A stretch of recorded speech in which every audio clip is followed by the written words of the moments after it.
Welcome to Built for This, the podcast where purpose meets performance. Hosted by business strategist and human behavior specialist Carly Pepin, this show dives into the real stories behind high-growth businesses. Let's bring life to your vision. Hey guys, so welcome to the show today. This one's going to be really exciting. We had a great conversation before.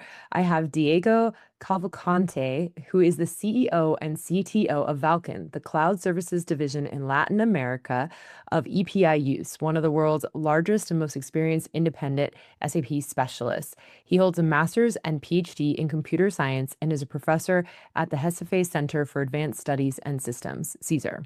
He is also a visiting fellow at the Massachusetts Institute of Technology, where he has conducted research in the areas of cloud computing and artificial intelligence. So welcome, Diego. Thank you for having me, Carly. It's great to be here. Yeah, I'm very excited for this one. This should be really fun. So you started Valcann when you were working at Hesse, and I'm curious, what made you decide to stay self-sufficient instead of getting any outside funding and just go for it and build it yourself? Yeah, so first of all, again, thank you for having me. I think it's always great to share a little bit the difficulties and the challenges of the entrepreneurship journey. So thank you for that. And well, regarding the strategy, I think as more independent that you can be, especially in the early stages of a business, I think it's better.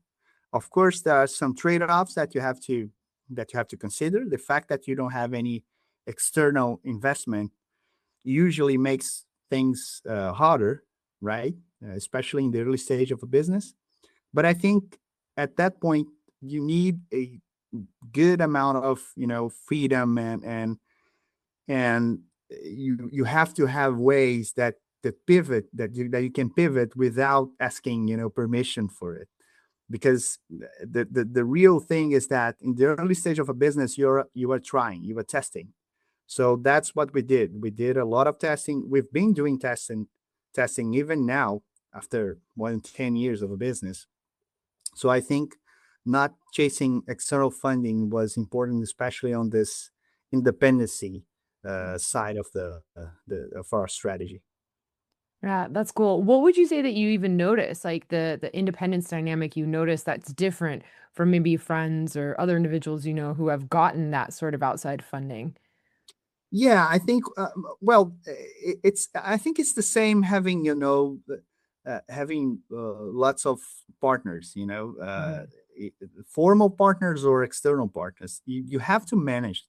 It's difficult to scale relationship, right? That you don't scale relationship. So uh, yeah, I talked a lot with friends at that point to understand, what are the challenges that you have to manage having a external partner that basically invests in your business.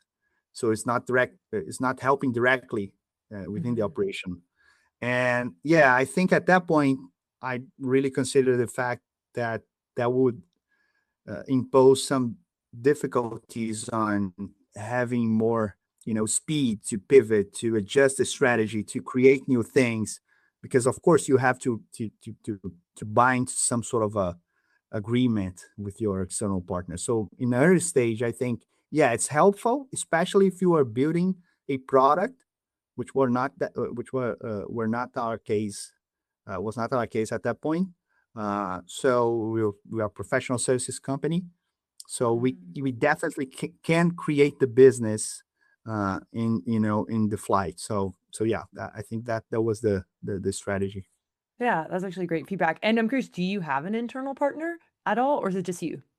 Yeah, that's a good point. So initially, well, when I found the business in 2014, it was only me, but I think I noticed that I really need to have good partners with me. So yeah, at that point, I start to look to have partners to complement, and add additional capabilities in the business. So besides myself, we have five other partners, and of course now EPI-USE, which is our partner in the business. That's awesome. And I realize sometimes I get really excited and I get started too fast. Just give us like a breakdown about Valkan so everyone Yeah. knows what we're talking about. This is my fault, by the way. No, no problem. Yeah. No, I was Uh, actually I was recording a video, an internal video to our people in culture team today, and I started to talk a lot about that history, and yeah, it was fun because I move forward, I go back, so it's part of telling a story. I think it it's is. Yeah, so tell us a little bit about Valkan so everyone knows just about the company and kind of what we're talking about when we share about the structure and what you've been up to. yeah. So well, Valcann started in 2014. I was doing my master's degree at that point, and I was working with a lot of different things. And one of the things I was working was cloud computing. So I developed a billing platform, a billing tool to basically follow the consumption of infrastructure within a private cloud using specific technologies. And at that point, I noticed that well, this may be a business. Hmm. So I talked to some friends. One of them, by the way, is my business partner, Renato, is our CFO. And I shared the idea and said, no, that's a good idea. I think although you probably will face some challenges at this point because it was cloud computing was just uh, being starting to being discussed by the IT managers and executives and so on and so forth. And I said, well, yeah. And he said, yeah, I think that's a good idea. You probably should move forward with this. And I started to do some testing, looking for clients. I was working at that time, in a company. I was an employee of a company, but I tried to understand, do some research, try to see if there was a demand in that specific field. And yeah, there was. So yeah, so that's how it started. So in 14 we started, and up to 14 to 17 I basically did a lot of testing. So I work in this product. We actually initially started as a SaaS company. So I Hmm. use that tool to provide private cloud especially to SMB clients. So most of them run ERP and management systems Hmm. internally. So the concept was, imagine if you could run those systems in my private cloud, paying as you use, because that was the call to action of my product. And that's how we started. So from 14 up to 17, that was the business model. But from 17 up to now, we basically pivot to focus more on professional services, on cloud professional services. And for that, make more sense work with public cloud instead of private cloud. So that's when we pivot to work more closely with AWS, which, by the way, is our major partner so far. So this is a general overview on how we started. That's awesome. Thank you for sharing that. And I'm curious too, because you guys have grown quite a bit since then. How many people do you have working under you now? So yeah, now Valkan has more than I would say more than 80 people probably, Hmm.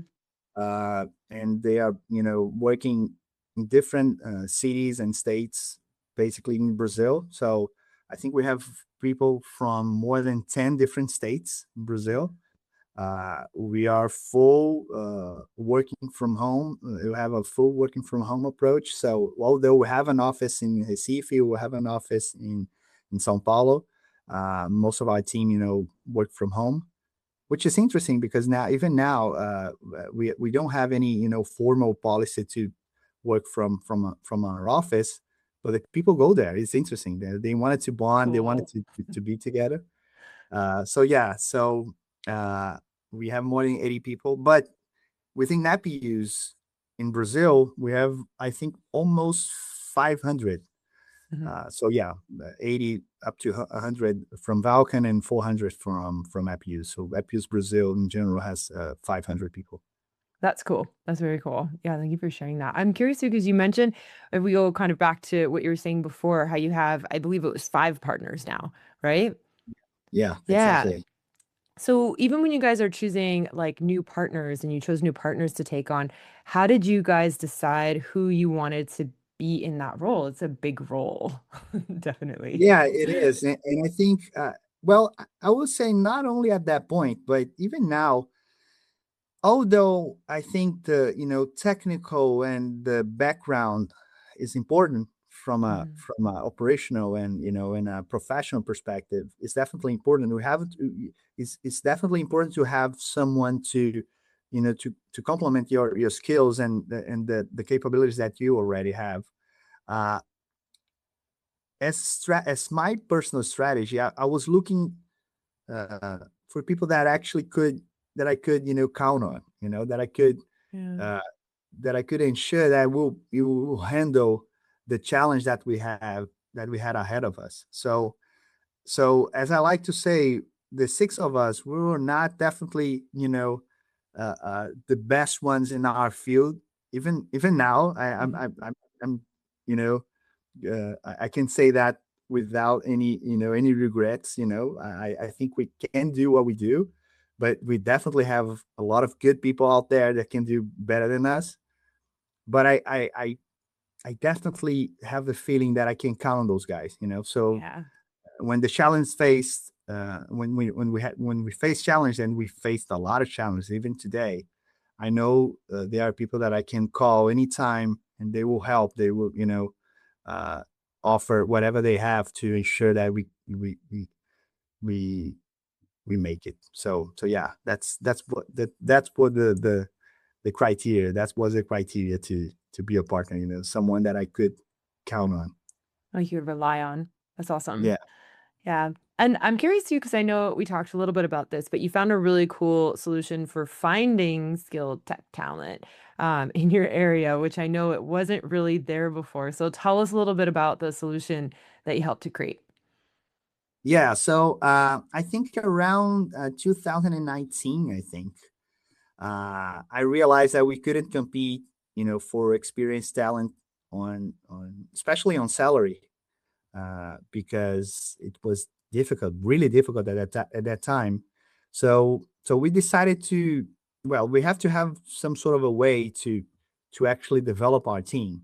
So what will be the options that we have? So that was a question that I had at that point. So considering that I am a professor, I've been a professor since 2010, I think now. Yeah, so more than 15, 16 years. Uh, I think education was always part of our DNA. So by the way, one of our core principles is the scientificity. And yeah, so I thought, yeah, I had to go look in university. How can I connect everything I do back in the university with the company? So in 2019, we created a internship program, which the idea was to connect the internship program with the courses that I teach at the university at that time. So it was to create some sort of a system in which I could, offer the courses, the classes on those specific topics, uh, offer the opportunity to work with us, which was interesting for the students, and of course have the people to develop and ensure that those folks could be talents, not only for the future but for that moment. Mhm. So our motto was, we make our own champions in house. That was the motto at the time. And yeah, so far we've been able to develop, I would say, more than I don't know, more than 100 probably professionals, Mm. went through this program.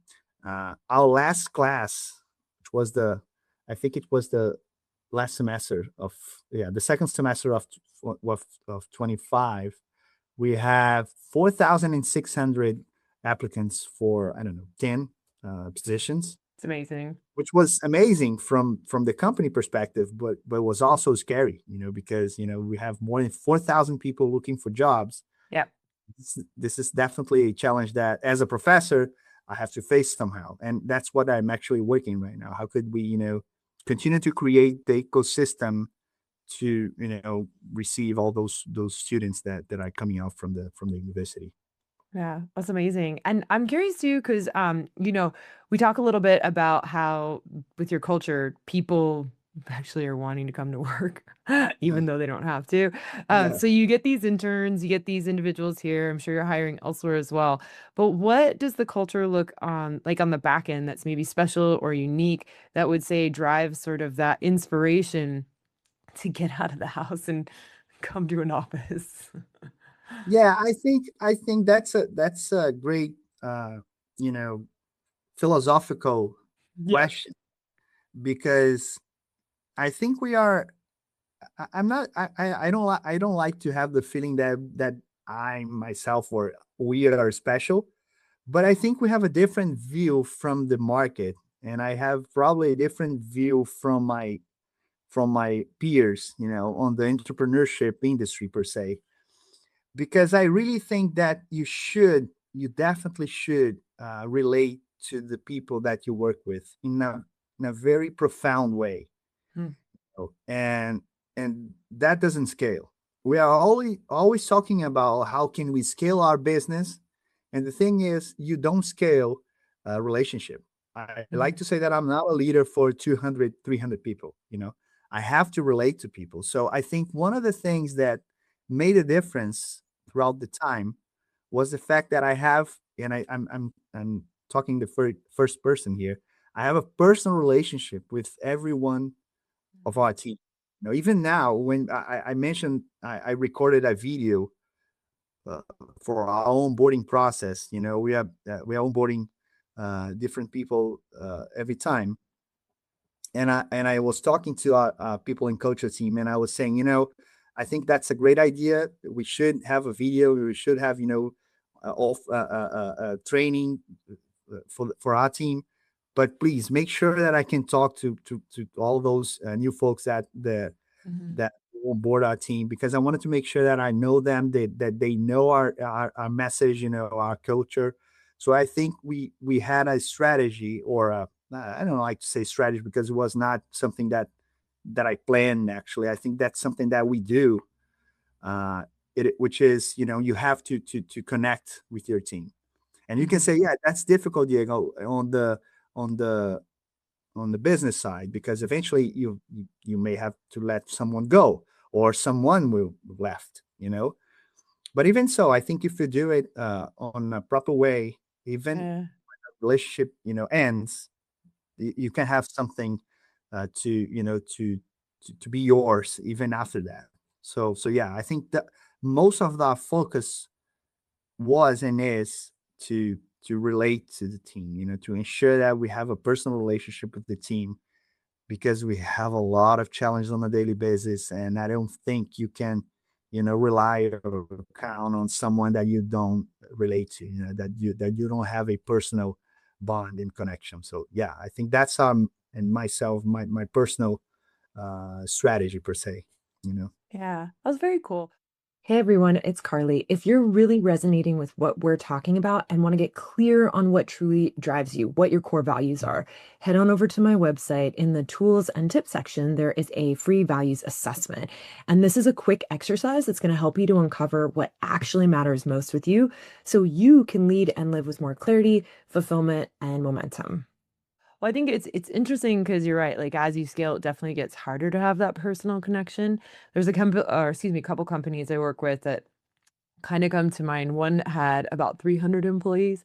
And what the CEO would do, which I found was interesting, is for a month, he would kind of do these lunches and he'd split it up into like 10 to 12 people. And they'd all sit in the boardroom and he'd buy everyone lunch. And then he would just talk and like spend time with people for an hour. And he'd just do it like in little groups and he would get it done in a month. It was kind of cool. And I was like, that's a fun Yeah, idea. Yeah. It's like it's still a lot of people, but what's he gonna do? He still wanted to have that connection because it is so valuable. And for the most part, like most of the individuals at that company were pretty happy. Like they were pretty happy. So you see it and you feel it. yeah, I think that's you eventually it will be harder, to connect to that many people. Mm, But I think when they see that you are trying, you're doing your side of the agreement, or of the relationship per se, they they feel that. yeah. So I think most of the time I'm not able to talk to everybody, and I have challenges to manage my schedule, to have like one-on-ones, and development discussions with some of my leaders. And but they know, they are seeing how, the amount of effort that I'm adding to ensure that I'm there, and they can count on me. So I like to use an example, uh, with as I have the with as I have with my kids, my daughter and my son. So imagine that my son, entered this room, saying that he broke his, I don't know, his arm playing soccer. I would stop whatever I was doing to help him. So that's priority. So Yeah. that's something that I share with him. Even though I don't have time, as I would like to talk to all of you, if you need Mhm. anything, let me know. I will stop whatever I'm doing if this is actually not priority. But be careful using that card, because I will stop whatever I'm doing, and if it's not important, it will eventually have issues. So.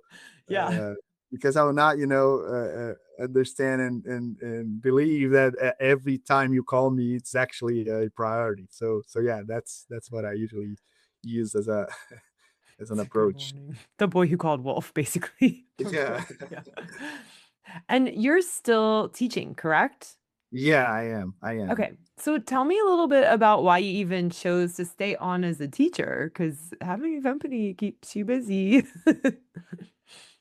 Yeah, it's such amazing challenge because I have, three classes on the undergraduate program, Mhm. computer science undergraduate program.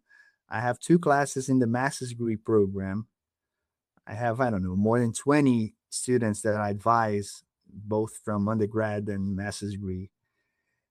And the thing is, as I mentioned, I think this is a not only part of my personal strategy or plan, Mhm. but also I think this is now part of our company.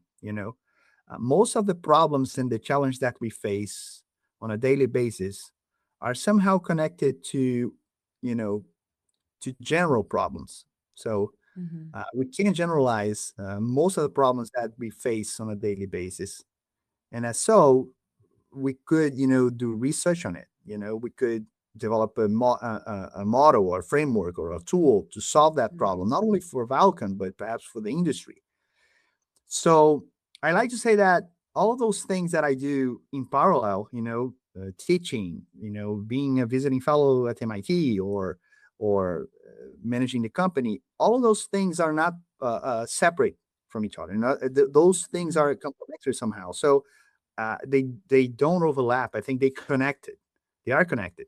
So most of the research that I'm currently doing Mhm. somehow related to a problem that I'm managing within Valcom, which will solve something. And it's also an opportunity to my students in the master's degree program to research Mhm. on, to continue because although we are developing solutions, we are on a field that is changing all the time. If you look Mhm. at science 10 years from now, everything that I develop today will not make sense.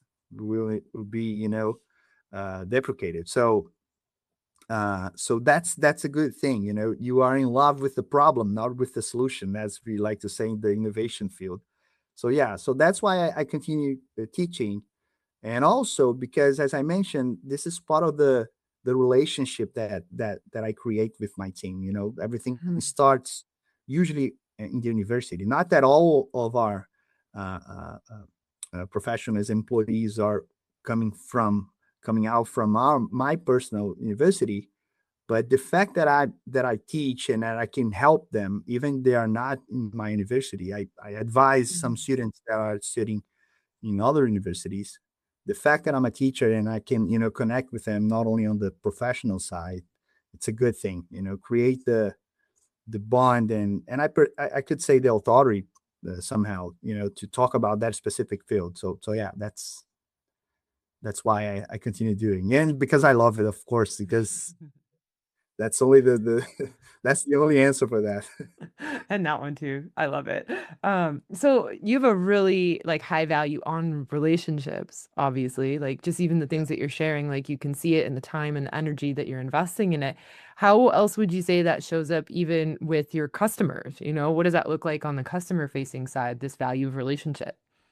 Yeah, that's a great question, because we are not a big company. Although we are now part of a big group. EPI-USE is part of Group Elephant, which is a group that is basically in more than 40 countries in the world, managing more than 30 different business lines, and we have more than 4,000 people around the world.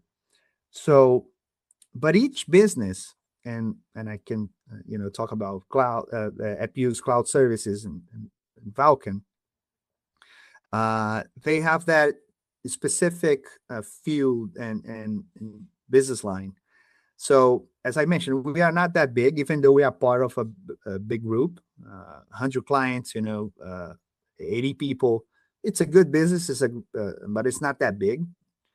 And you compete with, GSIs, global service integrators. And how we do that? How can we have like enterprise clients, and we can have, the confidence and the relationship to work with those clients? I think that's the secret sauce. I have a personal relationship with those people, with those folks. So I like them, and they I think so they like me too.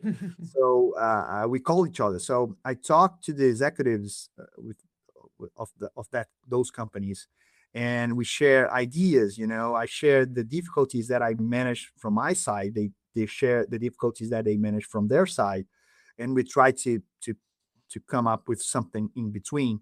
So I think the answer for that is the same that I personally have with my team. You have to rely on those people, so they know that they can call me anytime, 24/7, Mhm. because it's my priority to serve them. You know, as I like to say to our team, you are in the service business, and service not professional service, but on the business of serving people. And so I present myself, and we present our team that way. So I think that creates a connection that is very strong. So it's difficult. We almost don't have churn. Uh, Mhm. in most of the clients that we have now, I can say more than 80% of them, we have a relationship for more than 2, 3 years. You know, Yeah, so that's really good, and I think that's one of the reasons that we are where we are right now. that's awesome. Oh, it's fun. Thank you for sharing that.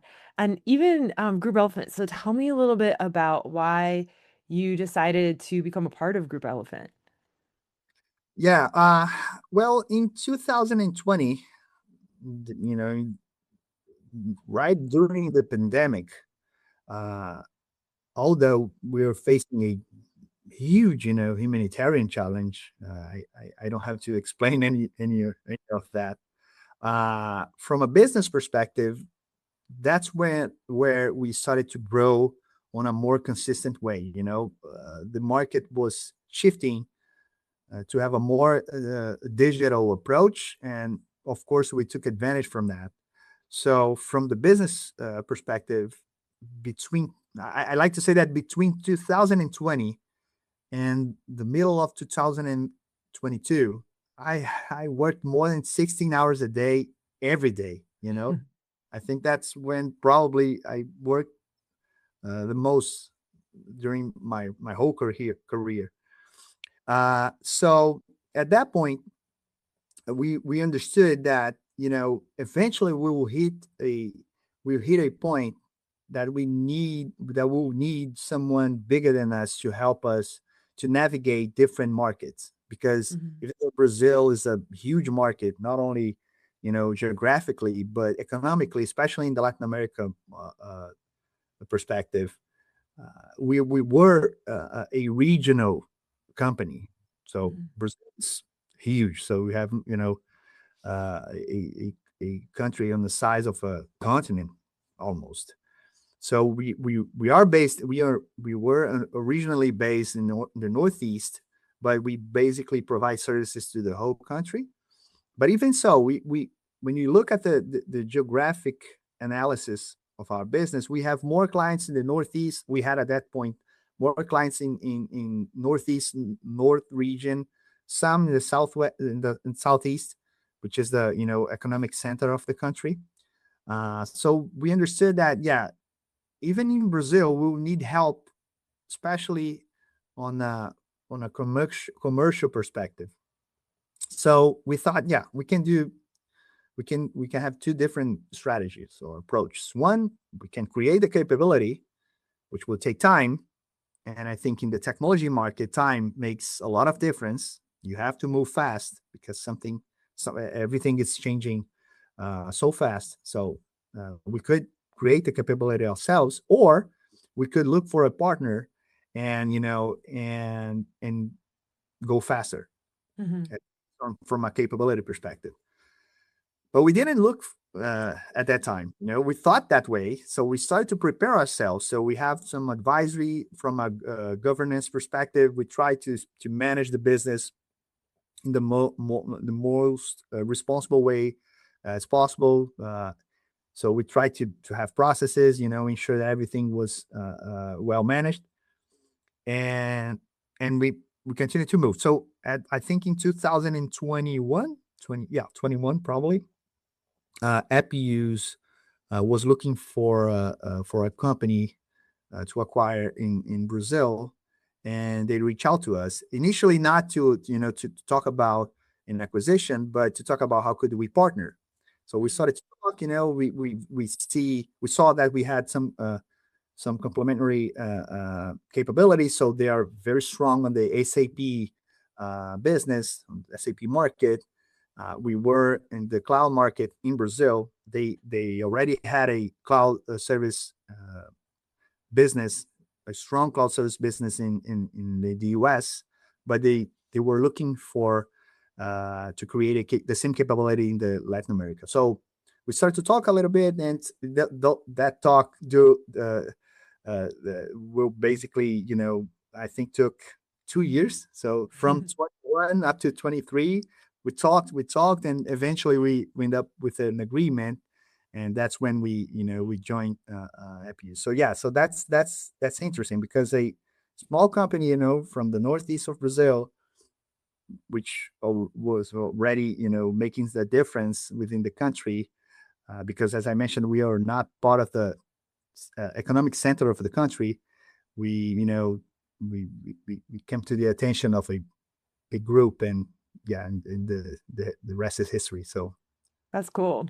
And I'm curious too, because after you guys joined EPI-USE, was there anything that really shifted in the dynamic of how you guys operate? Was there any sort of changes or integration between the two companies? What did that look like?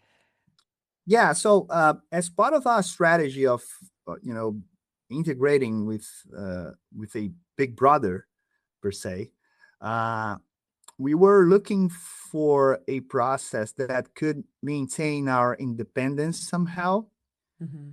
because I think that the word independence is it's quite tricky. I think we are not independent at all. Even on a personal perspective, we are social beings, so we need to be integrated somehow. So this integration creates some sort of a dependence. Yep. Uh, but anyhow, we look to partners to ensure that we could have the same, or at least some level of independence, to continue to develop the business with our culture and our way of doing things, but of course learn from a bigger brother, as I mentioned.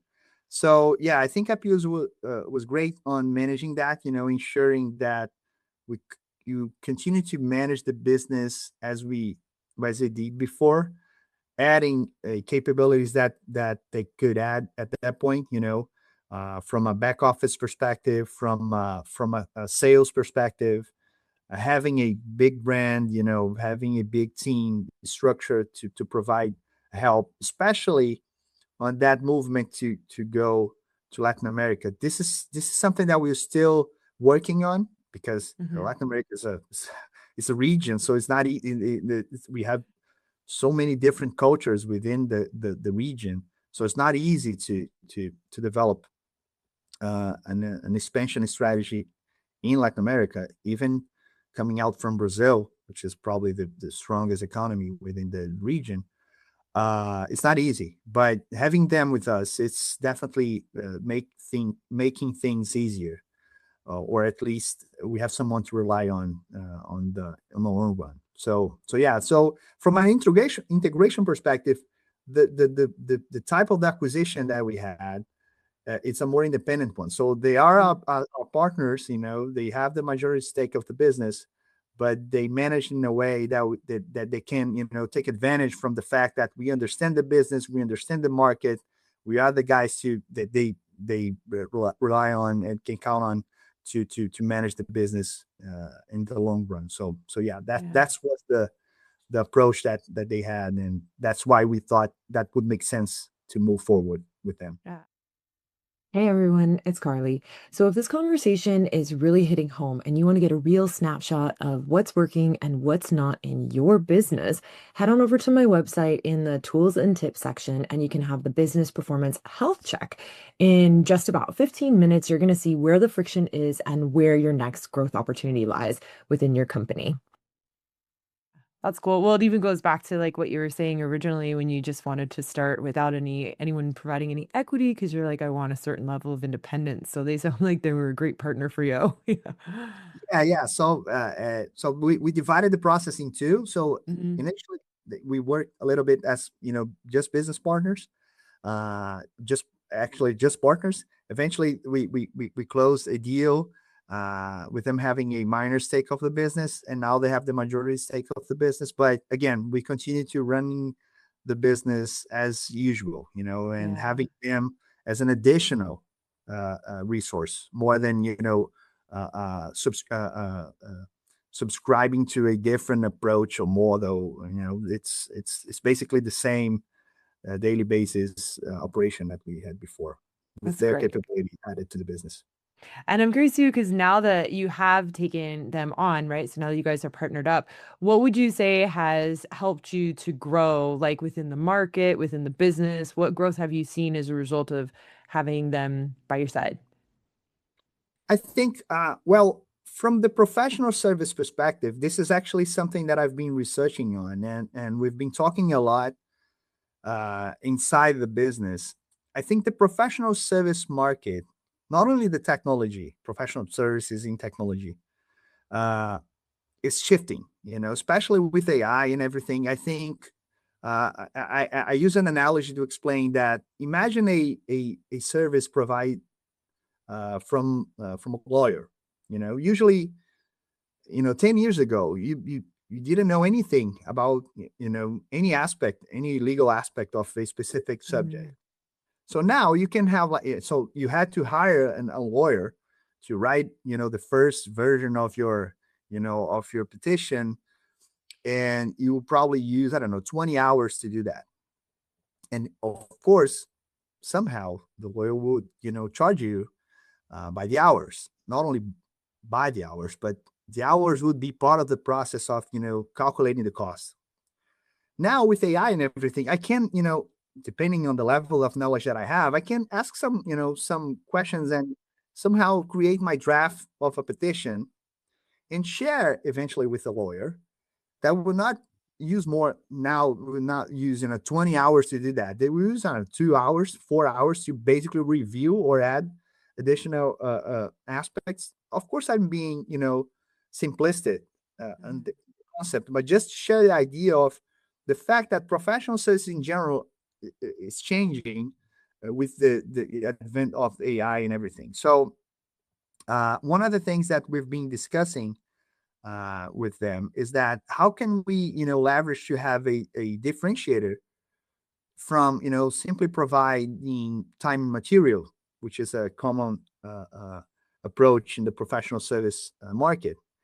And the thing is, one of the differentiators that we have as part of the group is that we can work in the whole cycle of an enterprise journey. So we can Mhm. work from, the ERP, working with our SAP team, understanding business processes, implementing, management processes, technology to support business, and we can move forward, with data, with infrastructure, with AI. So being part of Group Elephant, being part of EPI-USE is a huge differentiator for us, especially on the aspect that we are now a end-to-end service provider. So I can Mhm. look into the whole business life cycle, and I can provide service in whatever you have on that value chain. So that's I think that's the differentiator number one.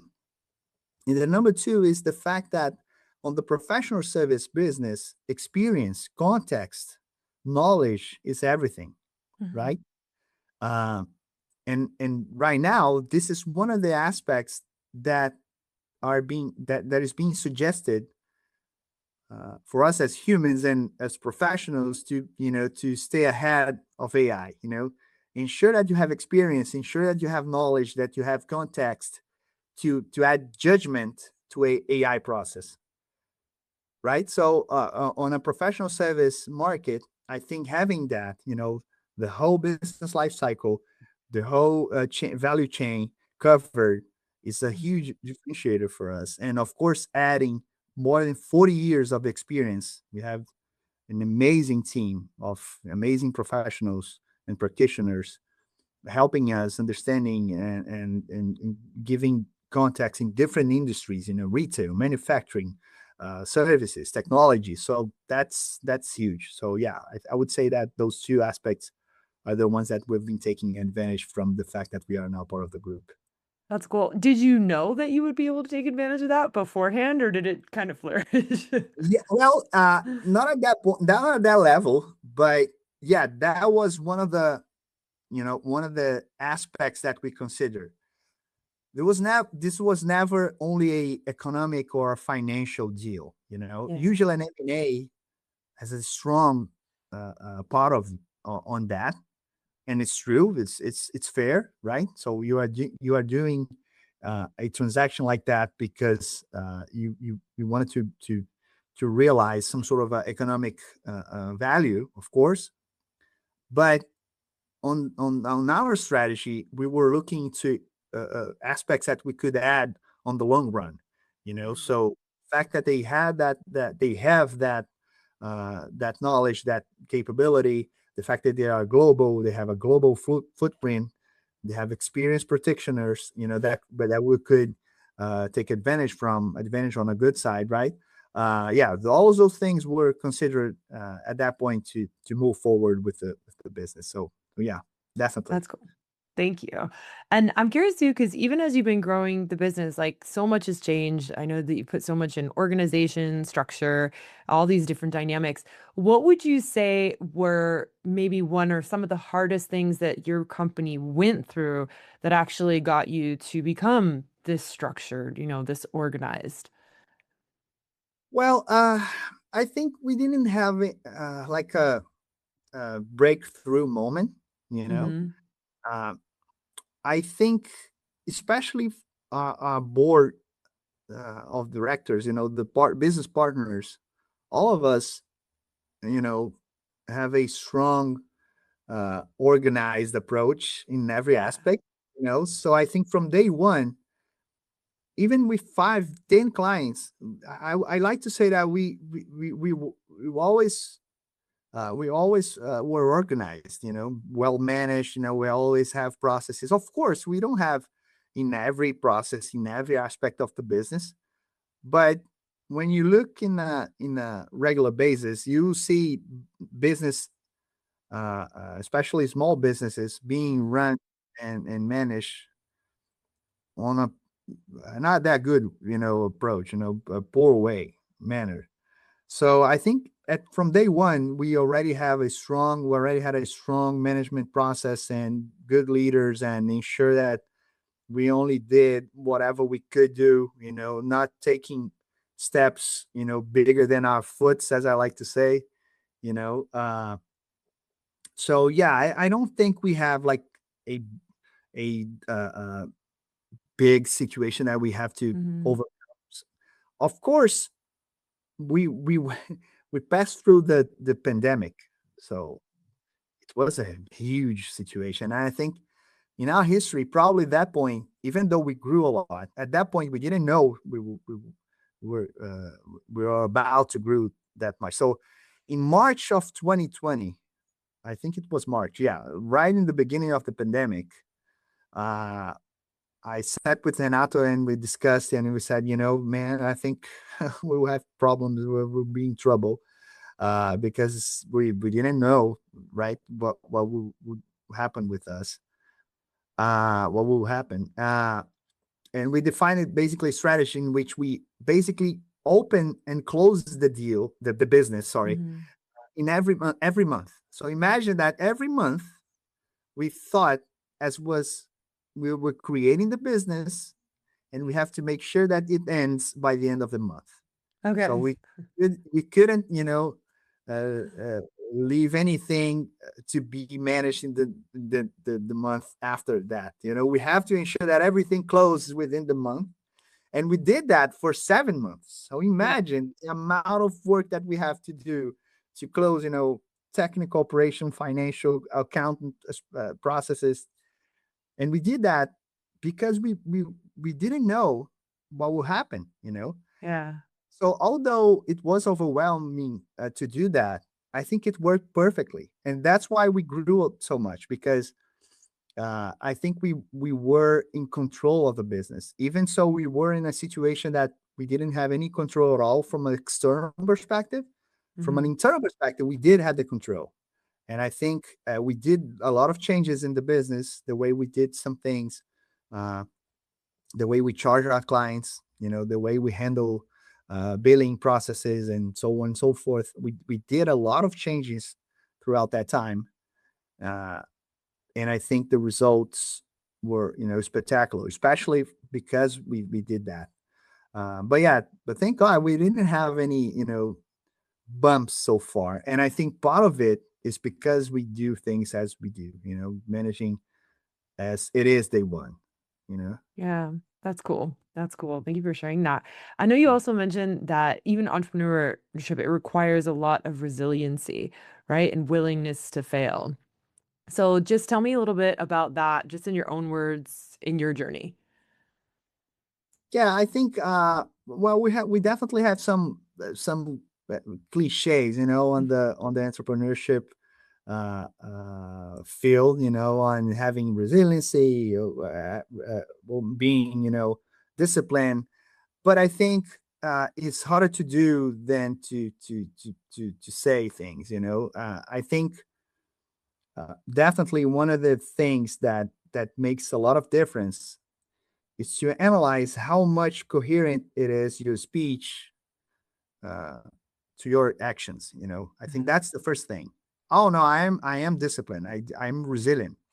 But when something comes up, you are not resilient. You Yeah. you eventually go for your team and you blame someone and you make them work like 20 hours a day with no rest.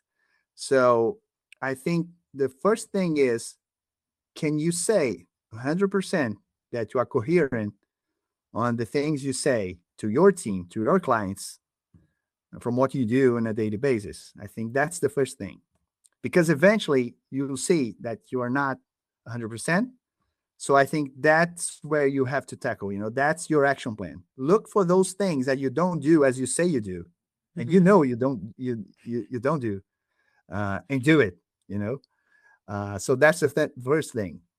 And I think this is a very intimate analysis. This is not something that I share with my business partners, with my clients, with my team. I think this is the sort of thing that you do personally. Hmm. So this is the first thing. The first thing. The second thing is, okay, definitely. I think discipline, resilience is a consequence of discipline. I don't think those things are separate. If you do things on a disciplined manner, you create this structure to resist when something comes up. Hmm. It's the same with exercise. You can lift a heavier weight if you do it, on a daily basis, a lighter weight. So you have to do it consistently. And I think as a consequence of that, you will create the resiliency that you need. That's Hmm. the second thing.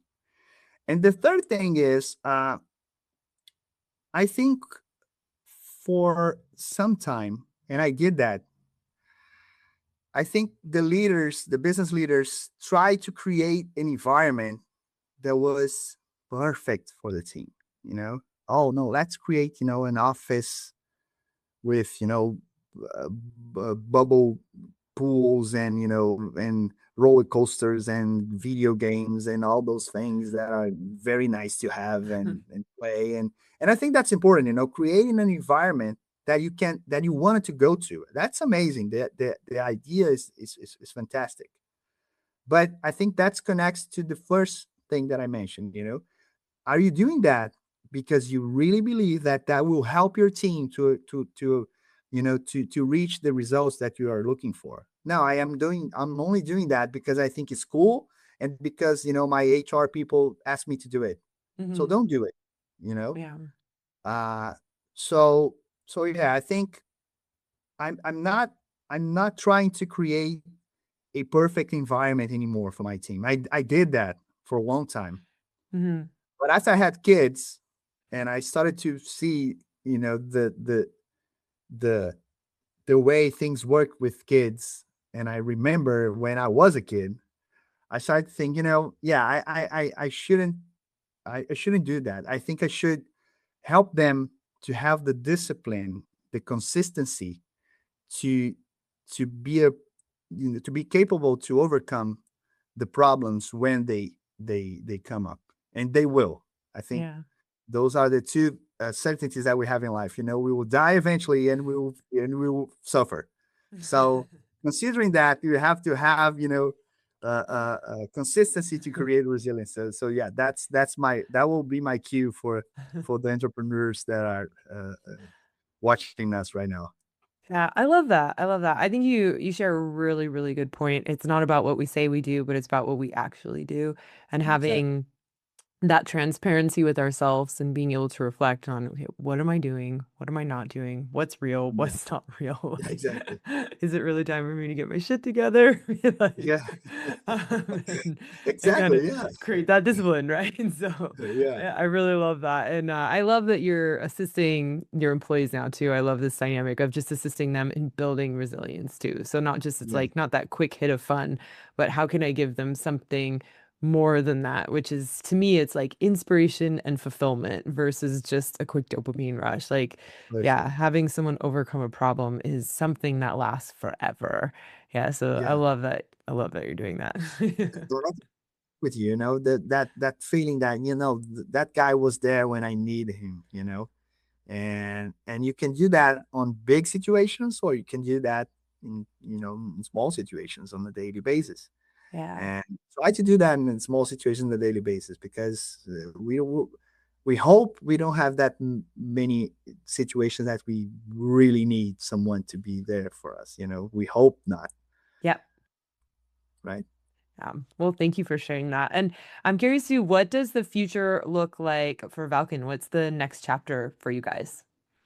So yeah, I think now we've been working a lot on understand how as I mentioned, how the professional service market will be in the next 5-10 years. So we've been doing a lot of research and internal discussions to understand what will be our market, our industry in the next 5 to 10 years, and what could we do to adjust our business to that scenario. So, on a straightforward approach, I would say, the first thing we are working on is creating IP. So, a lot of the things we do, as I mentioned, is part of some sort of a research that we are developing the academia. So, how can we leverage that to not only add capability to our services, but Hmm. to develop IP, right? Something that can actually differentiate us uh, from our competitors. So this is the first thing. The second thing is, how can we create a stronger footprint within our region. So we are based in Brazil. Brazil is a huge country. We have a strong economy, although with all the challenges that we face. But how can we, increase the business in the region? It's difficult because Brazil speaks Portuguese. The rest of the region speaks most of the region speaks Spanish. So not only language, but we have cultural differences. We have a lot of different countries. Each country has its own culture. So it's difficult to manage that. So the second thing that we are looking for is how can we grow our business within the region and leverage the EPI-USE footprint to help that. And the third thing is how can we make sure, or at least try to, maintain the same culture, the same principles that we had 10 years ago, Hmm. with 100, 200, 300 people. I think, of course, the business will change. We'll have to admit that. We have to face the changes that we'll have to manage eventually. But at least we should try. We should try to maintain the same level of principles and and culture that we had so far. I like to say that I say that to my wife when I'm gone. Please make sure to put on my on my on my race saying I tried. So let's try to do that. Just try. I think that's the first step to accomplish great things. Try it. So yeah, so we're trying to do those three things, and I think we are, and I hope we are eventually be successful. Yeah, I love that. Thank you. I agree too. If you don't try, you don't ever give yourself the chance. So I'd rather Yeah, try and fail than not give myself the opportunity. Yeah. exactly, exactly. Well, thank you so much for coming. This was so inspiring. Will you let the guests, the listeners know where that they can find you? Like, what's your website? Where can they go? Yeah, so yeah, I do have social media. So my all my social medias are basically cdiego.com altogether, and my personal website is cdiego.com. So yeah, my all my contacts are there, and content that I develop, research and news and everything that I'm doing.